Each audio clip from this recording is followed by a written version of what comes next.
সংসারে আমাদের জীবনে যখন কোনো সুখ বা দুঃখ আসে, তার জন্য আমরা কাউকে না কাউকে অবশ্যই দায়ী করে থাকি, তাই না? এই ব্যক্তি আমাদের সাথে এরকম কাজ করেছেন, তাই আমার সাথে এমন হলো। ওই ব্যক্তি যদি এমনটা না করতেন, তাহলে আজ আমি ওই স্থানে পৌঁছতে পারতাম। সবই আপনার দৃষ্টিভঙ্গির ওপর নির্ভরশীল, আর যদি আপনার দৃষ্টিভঙ্গি এমন হয়, তাহলে তা অনুচিত। সত্যি কথা বলতে, এই সংসারে ভিন্ন ভিন্ন ধরনের মানুষ আছে। এটা আপনার ওপর নির্ভর করছে কিভাবে তাদের স্বাগত জানাবেন। একবার ভাবুন, আমি আমার দুটো হাত সামনে নিয়ে এলাম, দুটো মুঠো খুলে দিলাম। দুই প্রকারের মানুষ আসবেন, কিছু না কিছু দিয়ে যাবেন। এই মুঠো যদি আমি বন্ধ করে দিই, তাহলে না কেউ আমাকে কিছু দিতে পারবে, না আমার কিছু যাবে আসবে। নিশ্চয়ই বুঝতে পারছেন এই দুই ধরনের ব্যক্তি কারা এবং তারা কি দিয়ে যান। আমি যদি নিজের মুঠো খুলে দিই, তাহলে কিছু ভালো মানুষ আসবেন, আমাকে আনন্দ, সন্তুষ্টি, জ্ঞান প্রদান করে যাবেন, ভালো অভিজ্ঞতা দিয়ে যাবেন। কোনো খারাপ ব্যক্তি যদি আসেন, তাহলে তিনিও খারাপ অভিজ্ঞতা দেবেন, যার থেকে আমি শিক্ষা লাভ করব। এই সব কিছু আমি লাভ করতে পারি। মুঠো যদি বন্ধ করে রাখি, তাহলে আমি কিছুই পাবো না। দেখুন, এই সংসারে প্রত্যেকের জীবনে এইরকম। প্রত্যেকের জীবনে সবকিছুই আছে, ভালো খারাপ দুই মানুষই আছে। ভালো অভিজ্ঞতা আছে, খারাপ অভিজ্ঞতা আছে। নির্ভর করছে আপনার ওপর যে আপনি কি করবেন, এনাদের স্বাগত কিভাবে জানাবেন, কার থেকে কি বুঝবেন, কি শিখতে পারবেন, আর কোন দৃষ্টিভঙ্গি নিয়ে অগ্রসর হবেন। এটাই নির্ধারণ করবে যে আপনার জীবন কেমন হবে। আসুন আমার সাথে ভালোবেসে বলুন, রাধা রাধা। জীবনে যখন কোনো ব্যক্তি নিজের লক্ষ্য প্রাপ্তির জন্য নিরন্তর পরিশ্রম করতে থাকেন, চেষ্টা করতে থাকেন, তখন তিনি কষ্ট অনুভব করেন। কখনো শারীরিক কষ্ট, কখনো মানসিক কষ্ট। এবার উনি এটা ভাবতে থাকেন যে আমি কি উচিত করছি নাকি অনুচিত করছি। কারণ অন্যদিকে এমন একজন ব্যক্তিও আছেন যিনি একদমই পরিশ্রম চেষ্টা করছেন না। তিনি মদিরা পান করেন, বিলাসিতায় জীবন কাটান, অলস প্রকৃতির হয়ে ওঠেন, নিদ্রাতে বিলীন হয়ে থাকেন আর ভাবেন যে তিনি সুখ লাভ করছেন। কিন্তু এরকম কেন হয়? কারণ যখন আমরা সৎ পথে থাকি, উচিত পথে চলি, লক্ষ্য প্রাপ্ত করার জন্য চেষ্টা করতে থাকি, তখন আমাদের ভেতরে থাকা নেতিবাচক শক্তি এবং পাপ এই দেহকে ত্যাগ করে দেয়। আর এই অনুভূতিটাই আমাদের দুঃখের অনুভূতি দেয়, কষ্ট দেয়। এবার সেখানে যদি আমরা কুপথে চলি, অনুচিত পথে চলতে থাকি, তাহলে আমাদের ভেতরে থাকা পুণ্য এবং ধনাত্মক শক্তি আমাদের দেহ ত্যাগ করে দেয়। আর এই অনুভূতির কারণেই আমরা সুখ অনুভব করি। কিন্তু কখনো ভাববেন যে এই সুখ বেশি সময় পর্যন্ত থাকে না। সেই জন্য সবসময় মনে রাখবেন, যদি আপনি জানেন যে এটাই আপনার লক্ষ্য, এটাই উচিত পথ, শুভ পথ, তাতে নিরন্তরভাবে এগিয়ে যেতে চেষ্টা করতে থাকুন। এই কষ্ট আপনাকে সুখের পরাকাষ্ঠায় কখন পৌঁছে দেবে তা আপনি জানতেই পারবেন না।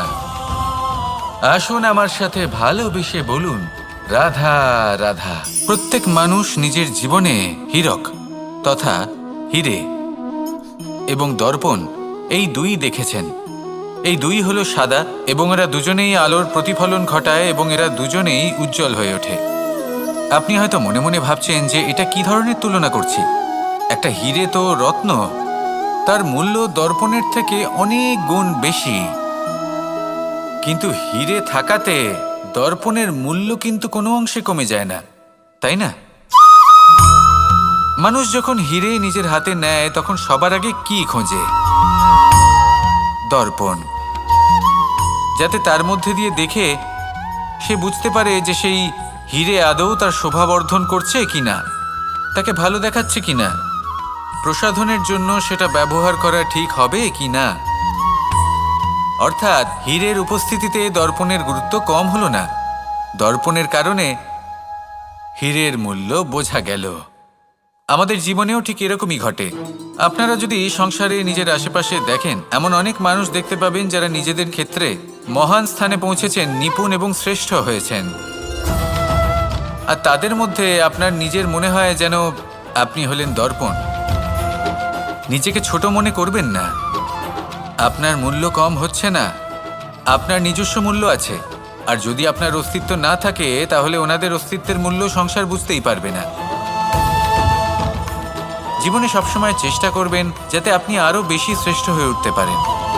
আপনি নিজে যে স্থানে আছেন সেটাকে ছোট মনে করবেন না, তারও নিজস্ব একটা মূল্য আছে। যদি আপনি হিরে হয়ে থাকেন তাহলে অহংকার করবেন না, যদি আপনি দর্পণ হয়ে থাকেন তাহলে নিজেকে ছোট মনে করবেন না। আসুন আর আমার সাথে ভালোবেসে বলুন, রাধা রাধা। মানুষ জন্মগ্রহণ করে, তার সাথে ভয়েরও জন্ম হয়। ছোটবেলা থেকেই আমাদের মনে কোনো না কোনো প্রকারের ভয় থেকেই যায়। কেউ এই বিষয়ে ভয় পায় যে তার কোনো বস্তু তার থেকে দূরে চলে যাবে। কেউ এই বিষয়ে ভয় পায় যে আমি নিজেকে হারিয়ে ফেলব। কেউ এই ভেবে ভয় পায় যে আমার প্রিয়জনেরা তারা যেন আমার থেকে দূরে না চলে যায়।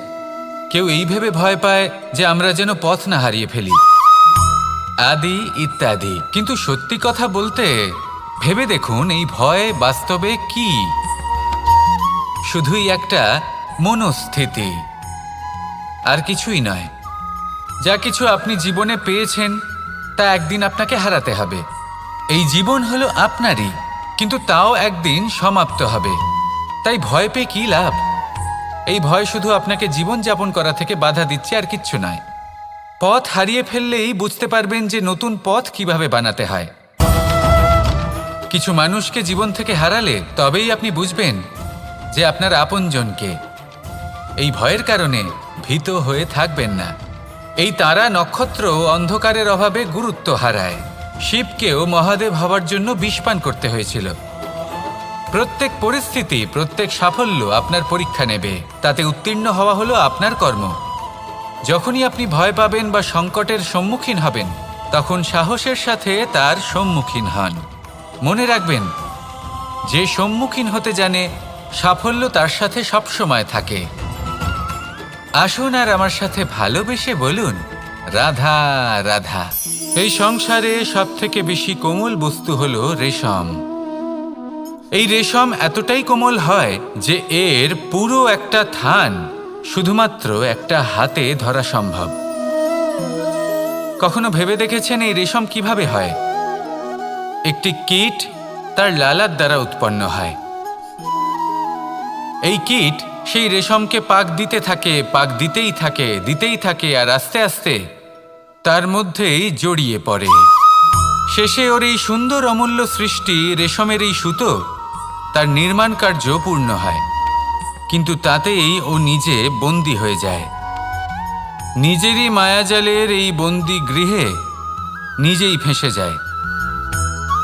এবার এই সুতোকে ব্যবহারযোগ্য করে তোলার জন্য এই কীটগুলিকে এই কবচের সাথেই ফুটন্ত জলে ফেলে দেওয়া হয়।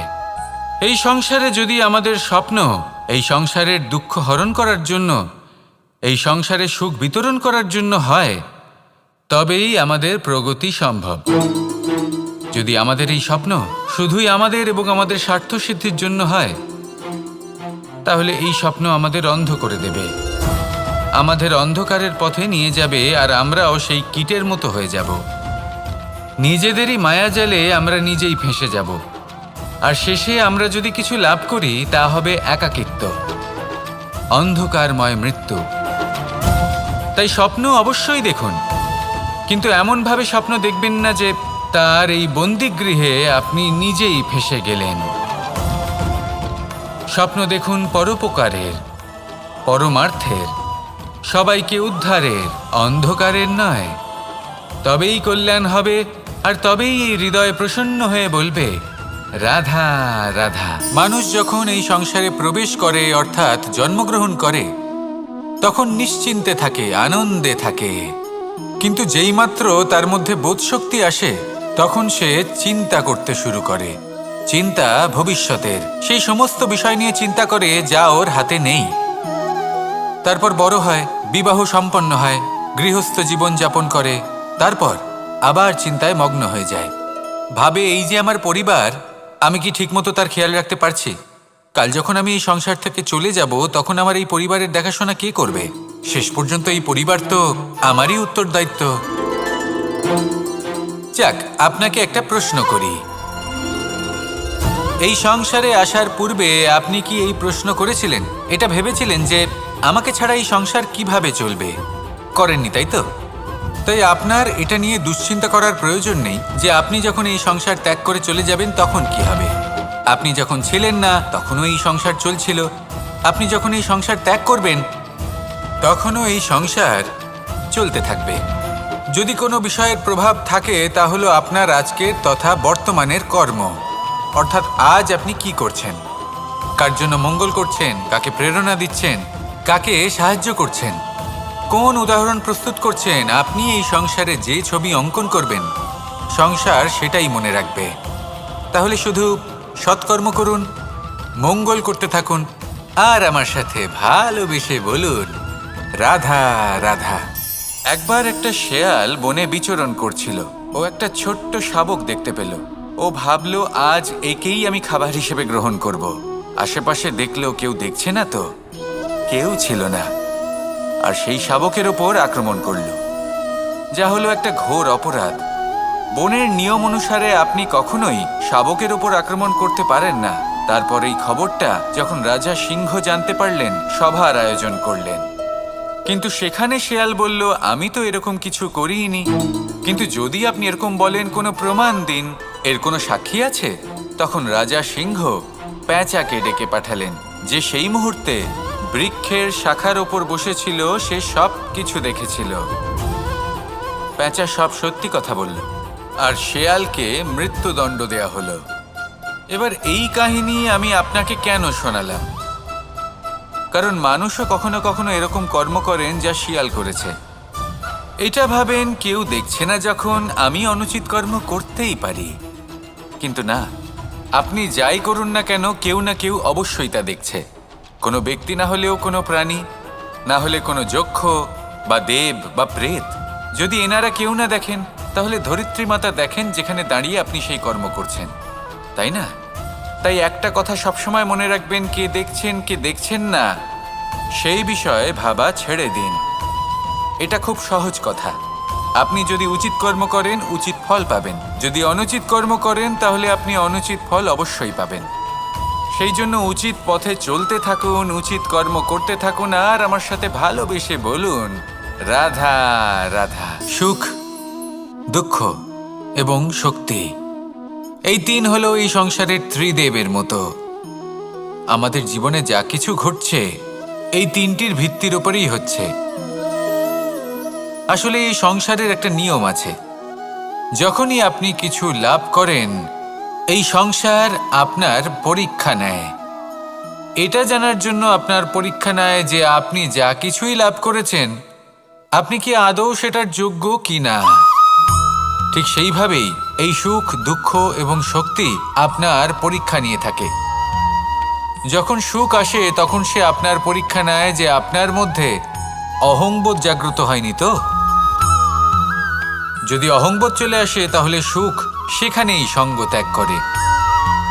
দুঃখ আপনার ধৈর্যের পরীক্ষা নিতে থাকে, আর যদি আপনার মধ্যে ধৈর্য না থাকে, তাহলে এটা আপনাকে আরো বেশি দুঃখের গভীর অন্ধকারে ঠেলে দেবে। সেখানে শক্তি পরীক্ষা নেয় আপনার বিনম্রতার। যদি আপনি বিনম্র না হন, তাহলে হয় এই শক্তি আপনার সঙ্গ ত্যাগ করবে, নয় এই শক্তি বিনম্রতার অভাবে আপনার পতনের কারণ হতে পারে। এই সংসারে যে কোনো ব্যক্তি যিনি এই পরীক্ষায় উত্তীর্ণ হয়ে থাকেন, এই জীবনে তিনি সাফল্য লাভ করেন। আসুন আমার সাথে ভালোবেসে বলুন রাধা রাধা।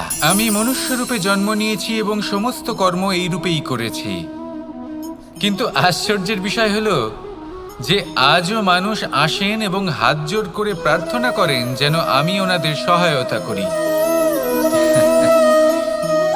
আপনাদের একটা কথা বলতে চাই, আমি সকলকে সাহায্য করতে পারবো না, কিন্তু আমি শিক্ষা অবশ্যই দিতে পারবো, জ্ঞান প্রদান করতে পারবো।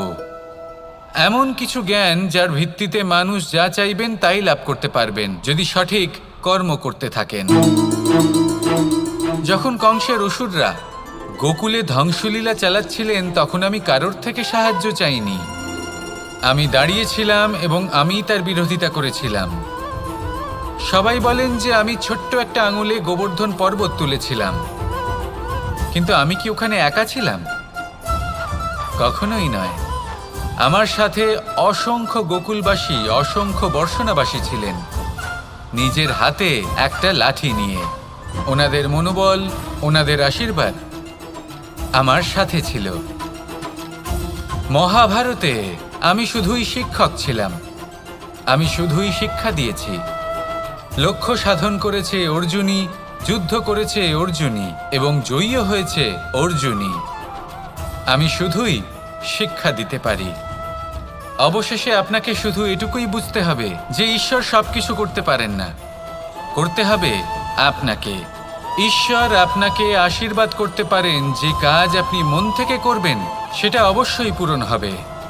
সেই জন্য নিজের লক্ষ্যের পথে এগোতে থাকুন, চেতনা, বিবেক এবং পরিশ্রমের দ্বারা আপনার যা যা স্বপ্ন আছে, যা লক্ষ্য আছে, আপনি অবশ্যই লাভ করবেন।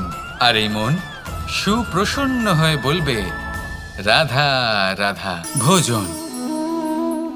এই সংসারে যেই হোক না কেন, কোনো মানুষ হোক, কোনো প্রাণী হোক, কোনো কীট হোক বা কোনো বনস্পতি হোক, প্রত্যেকের জন্য ভোজন অতি আবশ্যক। কারণ ভোজন থেকেই শক্তি পাওয়া যায়, আর সেই শক্তি দিয়েই সংসারের, আমাদের জীবনের সমস্ত কার্য করা যায়। এবার এমন এক ধরনের শক্তি হয় যা শীতের ঋতুতে সূর্য থেকে আমরা পেয়ে থাকি, আর আরেক ধরনের উত্তাপ হয় যা দিয়ে ভোজন রান্না করা হয়, সুস্বাদু নানান ধরনের ভোজন। এবার অত্যন্ত গুরুত্বপূর্ণ হলো যে ব্যক্তি সেই ভোজন বানাচ্ছেন তার মানসিক পরিস্থিতি এবং সেই ব্যক্তি যিনি ভোজন গ্রহণ করছেন তার মানসিক অবস্থা। যখনই আপনি ভোজন বানাচ্ছেন তখন ভালোবাসার সাথে কাজটা করুন, ধন্যাত্মক ভাব নিয়ে, সৎ ভাবনার সাথে। কারণ আপনার এই মানসিক স্থিতি শক্তির আকারে সেই খাদ্যের সাথে মিলেমিশে যায়। আর যখনই আপনি ভোজন গ্রহণ করছেন তখন সদ্ভাবনার সাথে, প্রসন্নতার সাথে গ্রহণ করুন, ধন্যাত্মক ভাব নিয়ে। যদি আপনি প্রসন্নতার সাথে রান্না করেন, প্রসন্নতার সাথে খাদ্য গ্রহণ করেন, তাহলে আপনি প্রসন্নই থাকবেন। আর মন সুপ্রসন্ন হয়েই বলবে, রাধা রাধা। দীপাবলি আমাদের সবথেকে বড় উৎসব। শ্রীরাম রাবণকে পরাস্ত করে 14 বছরের বনবাস কাটিয়ে আবার অযোধ্যায় ফিরে এলেন অমাবস্যার রাত্রে। অযোধ্যায় সবাই খুব প্রসন্ন ছিলেন, খুবই উৎসাহিত ছিলেন। অযোধ্যায় সহস্র প্রদীপ প্রজ্বলিত করা হয়েছিল এই উৎসবে। একে আমরা দীপাবলি বলে থাকি। এবার এই বিষয়ে আমরা সকলে জানি। আপনি কি এটা জানেন যে শ্রীরাম বাস্তবে অমাবস্যার এক রাত আগেই অযোধ্যায় পৌঁছে গেছিলেন? সবার সামনে অমাবস্যার রাতে এসেছিলেন। এর কারণ কি?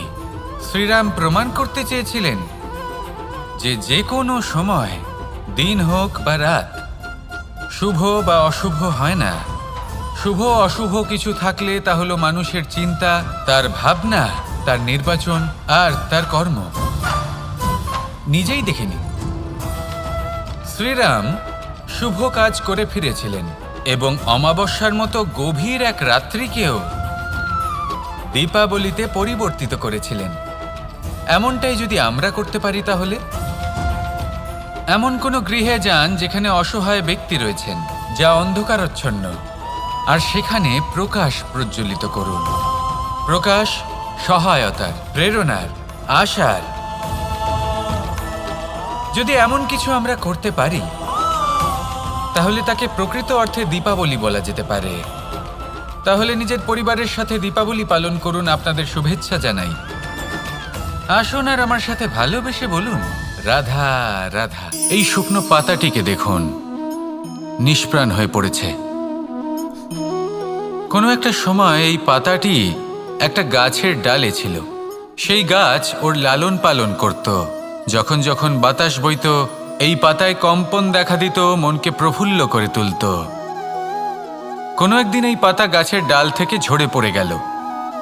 নিঃসন্দেহে ও নিজের স্বাধীনতা পেল, কিন্তু আস্তে আস্তে শুকিয়ে গেল, নিষ্প্রাণ হয়ে গেল।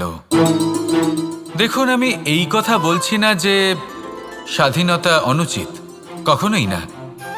কিন্তু যে কোনো পরিস্থিতিতে স্বাধীন হতে চাওয়া এটা নিশ্চিতরূপে অনুচিত। আমরা যদি আমাদের জীবনে পরিবারের গুরুত্ব ভেবে দেখি, তাহলে এই পরিবারে যতই মতভেদ থাকুক না কেন, যতই মনোমালিন্য থাকুক না কেন, যতই বিবাদ থাকুক না কেন, এই সব মিটিয়ে নেওয়া অত্যন্ত প্রয়োজনীয়। সেই সব কিছু সমাপ্ত করা অত্যন্ত প্রয়োজনীয়। কখনো এই পরিবারকে ভাঙতে দেবেন না, কখনো এই পরিবার থেকে দূরে চলে যাবেন না। এই পরিবার হলো আমাদের জীবনের একটা অমূল্য সম্পদ, অমূল্য এক আশ্রয়, যা এই সংসারে হয়তো কোথাও আপনি পাবেন না। তাই একে আগলে রাখুন। ভেবে নিন আপনি পাতা আর আপনার পরিবার সেই গাছ। আসুন আমার সাথে ভালোবেসে বলুন, রাধা রাধা।